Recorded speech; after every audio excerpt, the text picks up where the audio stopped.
장자가 아버지를 멀리 떠났던 것처럼 죄는 하나님과 인간을 멀어지게 만듭니다. 바울이 골로새 1장 21절에서 전에 악한 행실로 멀리 떠나 마음으로 원수가 되었던 너희를 뭐로 떠났다고요? 악한 행실로 하나님을 멀리 떠났어요. 죄는 하나님과 인간을 분리시켜요. 죄는 하나님과 인간을 멀어지게 만듭니다. 그런데 하나님과 가까워지게 만드는 것은, 죄는 하나님과 멀어지게 만드는데 하나님과 가까워지게 만드는 것은 의가 아닙니다. 그걸 아셔야 돼요. 하나님과 가까워지게 만드는 것은 의가 아니에요. 그러면 하나님과 가까워지게 만드는 건 뭐냐? 피입니다. 의가 아니라 피입니다. 그걸 분명히 하셔야 돼요. 하나님과 가까워지게 만드는 것은 의가 아니라 피예요. 왜냐하면 오직 피가 죄를 사하기 때문이에요.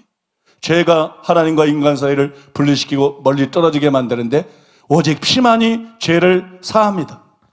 레위기 17장 11절 육체 생명은 피에 있음이라. 내가 이 피를 너희에게 주어 제단에 뿌려 너희의 생명을 위하여 속죄하게 하였나니 생명이 피에 있으므로 피가 죄를 속하느니라. 히브리서 9장 22절 율법을 따라 거의 모든 물건이 피로써 정결하게 되나니 피 흘림이 없은즉 사함이 없느니라. 여러분, 구약시대 때 얼마나 많은 양들이 죽었어요? 얼마나 많은 소와 염소들이 죽었습니까? 양과 소와 염소를 죽인 이유가 뭐예요? 피를 얻기 위해서요. 제단에 피를 뿌리기 위해서요. 피를 가지고 속죄하기 위해서요. 여러분, 피가 죄를 사하기 때문이에요. 피가 죄를 사하기 때문에. 왜 피가 죄를 사하느냐? 생명은 피에 있어요. 심장이 뛰잖아요. 심장이 멈추면 죽는 거예요. 그죠? 심장이 멈추면 죽는 거예요. 심장이 뛰어야 사는 거예요. 심장이 하는 일이 뭐예요? 피를 온몸에 보내는 거예요.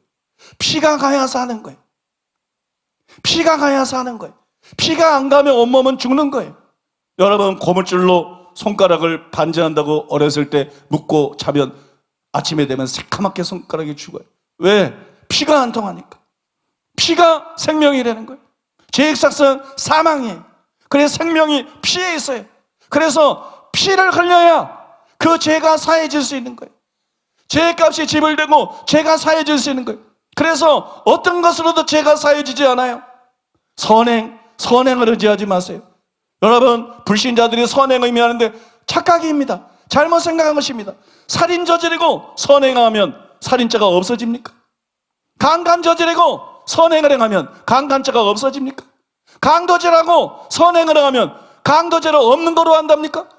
그런데 여러분, 무슨 선행을 가지고 구원받을 생각을 해요? 그거는 여러분 완전히 잘못된 생각입니다. 여러분 믿으십니까?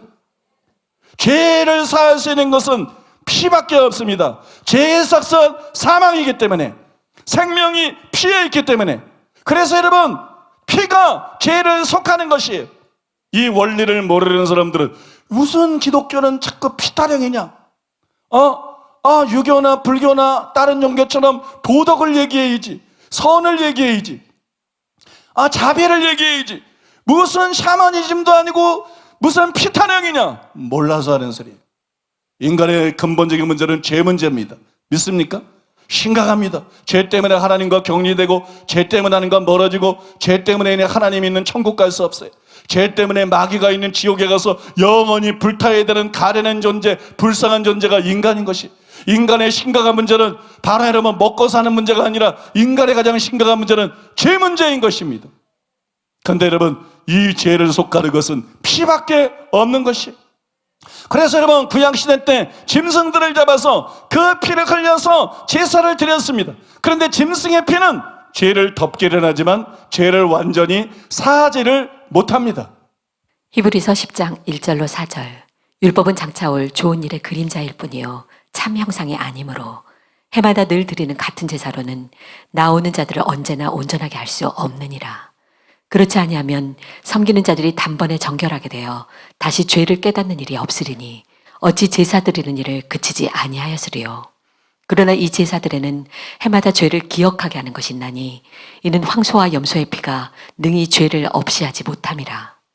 히브리서 10장 11절 제사장마다 매일 서서 섬기며 자주 같은 제사를 드리되 이 제사는 언제나 죄를 없게 하지 못하거니와.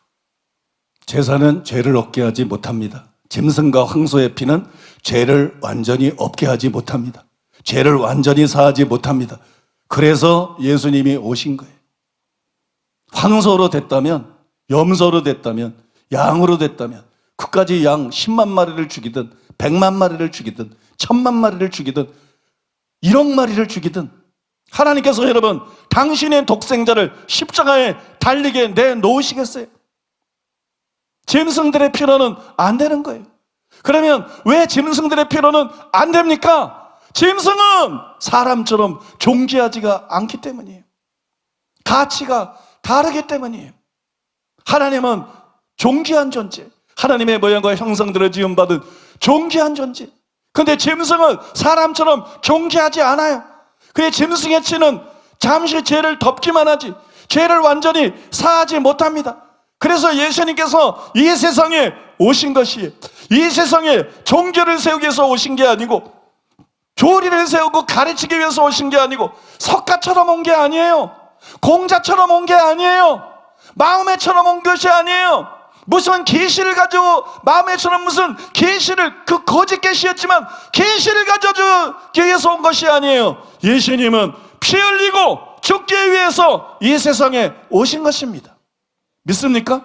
예수님이 이 세상에 오셔서 피를 흘리셨어요. 그리고 예수님의 피는 짐승의 피와는 다릅니다. 짐승의 피와는 다릅니다. 죄를 덮기만 하는 게 아니라 죄를 완전히 없애버릴 수 있습니다. 왜냐? 예수님은 하나님이시기 때문에. 예수님은 하나님의 아들이기 때문에. 어떤 사람들은 말합니다. 예수님 한 사람이 죽었는데 어떻게 온 인류의 죄가 다 용서받는단 말이야? 웃겨.